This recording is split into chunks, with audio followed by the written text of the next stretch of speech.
केंद्रीय सशस्त्र पुलिस बल बिल 2026, जिसे पिछले सप्ताह ही कैबिनेट ने अपनी मंजूरी दी है, सरकार अब इसे संसद में पेश किए जाने की तैयारी कर रही है। सीएपीएफ के पूर्व कैडर अफसरों का कहना है कि 23 मई 2025 को सुप्रीम कोर्ट से जीतने के बाद भी कैडर अफसरों को नाइंसाफी झेलनी पड़ रही है। वजह सरकार ने इस फैसले को लागू नहीं किया। अवमानना केस की सुनवाई के दौरान सरकार ने सुप्रीम कोर्ट में बताया कि वो इस मामले में वैधानिक हस्तक्षेप के लिए बिल ला रही है। आपको बता दें कि सभी केंद्रीय सेवाओं में नियम बनाया गया था कि अगर तय समय पर पदोन्नति नहीं मिले तो उसका वेतन एनएफयू दे दिया जाए। यह नियम केंद्रीय सुरक्षा बलों में लागू नहीं किया गया। इसके लिए बहुत से प्रतिवेदन दिए गए, लेकिन सरकार ने नहीं सुनी। नतीजा दिल्ली हाई कोर्ट में जाना पड़ा। वहां कैडर अफसरों के हक में फैसला आया। सरकार ने नहीं माना तो मामला सुप्रीम कोर्ट पहुंचा। सरकार को 6 महीने में फैसला लागू करने के लिए कहा गया। इसके बावजूद सरकार ने इसे लागू नहीं किया। यह बिल सुप्रीम कोर्ट के आदेश को समाप्त करने के लिए लाया गया है कि गवर्नमेंट ने सुप्रीम कोर्ट को बताया कि हम एक लेजिस्लेटिव इंटरवेंशन करना चाहते हैं, और आप लोगों ने सुना होगा कि एक प्रेस नोट भी आया है कि कैबिनेट ने एक नया बिल सीएपीएफ के बारे में लाने की मंजूरी दी है।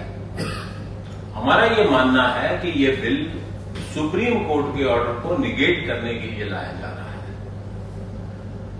ये फोर्सेस बने इतने साल हो गए हैं और हर फोर्स ने अपनी डोमेन एक्सपर्टीज एक डेवलप कर ली है।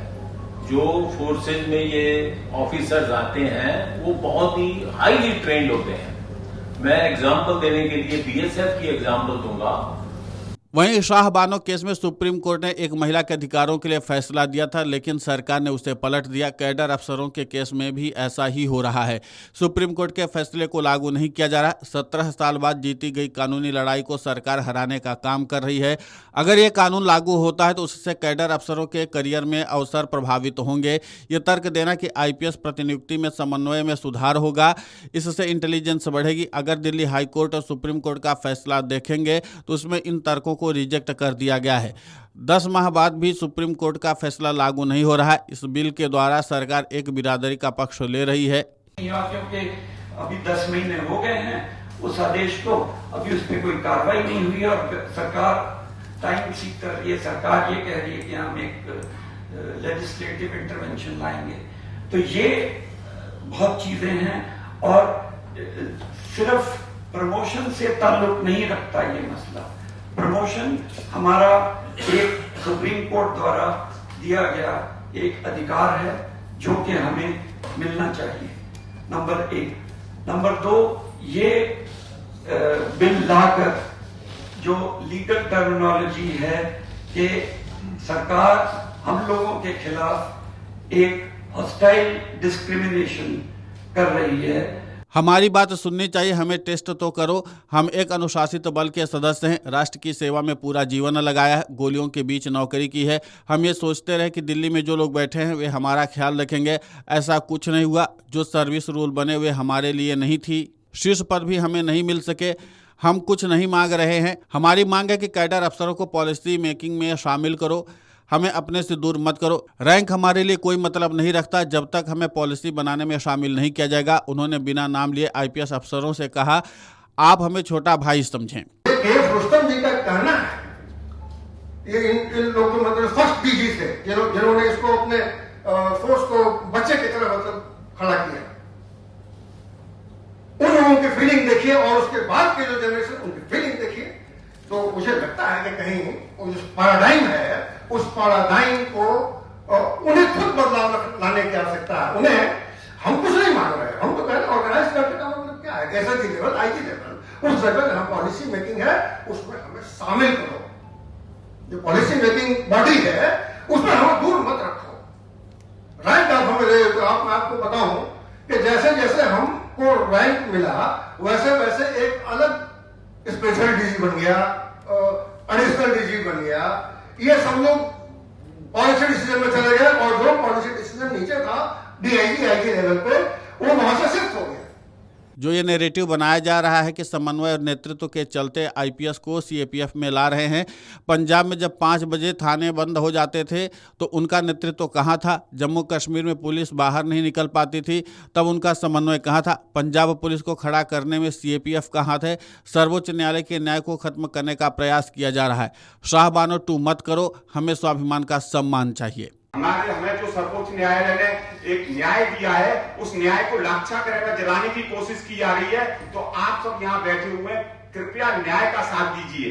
ये साहबानो 2 करने की जो बात हो रही है, उस साहबानो 2 को मत होने दीजिए, क्योंकि हम भी आपके हैं, हम कहीं बाहर से नहीं आए।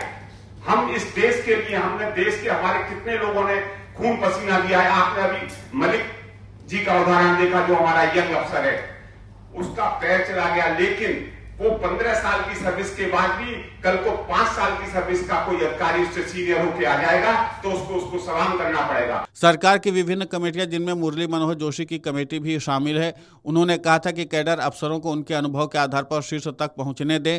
OGAS का निर्णय सुप्रीम कोर्ट ने दिया, उससे पहले हाई कोर्ट ने दिया था। आईपीएस एसोसिएशन ने भी अपना पक्ष रखा। इसके बाद ही सर्वोच्च न्यायालय ने कैडर अफसरों के पक्ष में फैसला दिया। कम से कम इस बिल को पहले स्टैंडिंग कमेटी के पास भी भेज दिया जाता। तो और उस ट्रेनिंग के बाद उसी सिचुएशंस को आदमी डील करते हुए आगे बढ़ा। तो उसकी एक domain of expertise from the day 1 उस फील्ड में हुई। इस चीज का आकलन करते हुए सरकार की विभिन्न कमेटियां ने कई बार 2018 में मुरली मनोहर जोशी के अंदर में एक कमेटी कॉन्स्टिट्यूट की गई। उनके द्वारा कहा गया कि भाई इनको टॉप पोजीशंस तक पहुंचने के लिए they should not be precluded from reaching to the top positions. उनको वहां आप पहुंचने दीजिए, इनकी फील्ड ऑफ एक्सपर्टाइज है।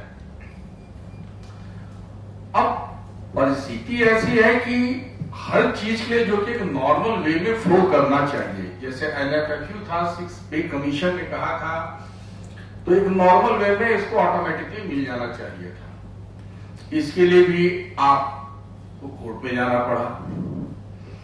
जब ये ऑर्गेनाइज्ड काडर की बात हुई, इसके लिए भी अब माननीय सुप्रीम कोर्ट का निर्णय हो गया। और ऐसा नहीं है, ये निर्णय तो पहले हाई कोर्ट के लेवल पे एनालिसिस हुआ। हाई कोर्ट के एनालिसिस बाद जब आप सुप्रीम कोर्ट गए तो सरकार की ब्यूरोक्रेसी ने भी अपना पक्ष रखा, आईपीएस एसोसिएशन ने भी अपना पक्ष रखा और सीएपीएफ ने भी अपना पक्ष रखा।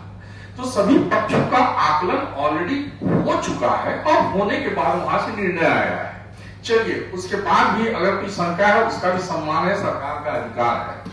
लेकिन मेरा हम लोगों का इतना ही सा कहना है कि अब सरकार का अधिकार है तो सरकार जो बिल में चीजों को ला रही है, इसको कम से कम parliamentary standing committee home affairs उनके पास तो आप कम से कम भेज दें। सरकार हर मामले में सुप्रीम कोर्ट का फैसला पलट रही। ओपीएस का दिल्ली हाई कोर्ट ने दिया था, लेकिन सरकार सुप्रीम कोर्ट में चली गई।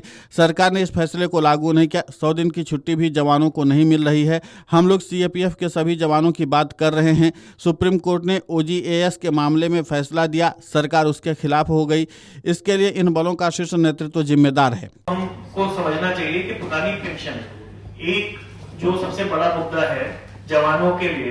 पुरानी पेंशन को जो 7/7 2023 में माननीय दिल्ली उच्च न्यायालय ने दिया था सीएपीएफ को, सारे जवानों को, और उसके अगेंस्ट गवर्नमेंट चली गई सुप्रीम कोर्ट में।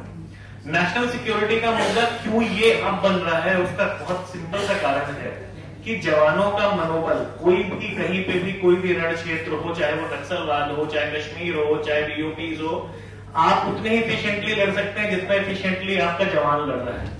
उनका मनोबल जितना अच्छा होगा, आप उतना ही बेहतर रिजल्ट दे पाएंगे।